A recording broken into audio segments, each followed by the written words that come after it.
Démarrage effectif de la seconde phase du recensement biométrique. Le directeur de la fonction publique, Edouard Mfoula, a fait le tour des différents sites. Près de 11 000 agents de la fonction publique sont concernés par cette phase. Edouard Mfoula, directeur de la fonction publique. Je précise que nous sommes dans la deuxième phase de ce recensement et dont l'effectivité est constatée. Vous avez pu faire le tour avec moi sur un certain nombre de sites, que l'opération de recensement biométrique dans sa deuxième phase qui concerne les retardataires est réellement effective.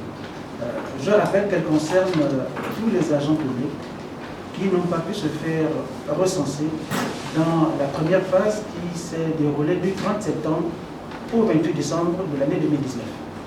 Tous ces agents ont la possibilité de se rapprocher de leur DCRH, de leur secrétaire général pour se faire identifier, récupérer la fiche de recensement et remplir la fiche comme ça a été fait pour la première fois, de sorte que il leur sera indiqué au sein de leur administration respective le jour et le lieu de leur enrôlement.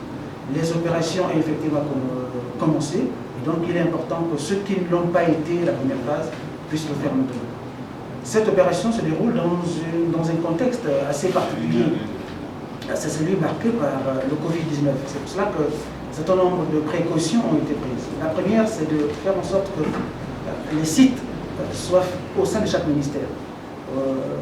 De sorte qu'en plus, chaque site devrait pouvoir enrôler en matinée 8 personnes pour respecter la distanciation sociale, parce qu'il y a 8 agents publics qui doivent être dans la salle, accompagnés d'un agent enrôleur et d'un agent administratif, de sorte que dans la salle, nous puissions avoir 10 agents. Commencé en septembre dernier, le recensement biométrique phase 2 est dans la phase de rattrapage, incluant les retardataires. Seulement, une frange des partenaires sociaux exige l'annulation pure et simple de celui-ci.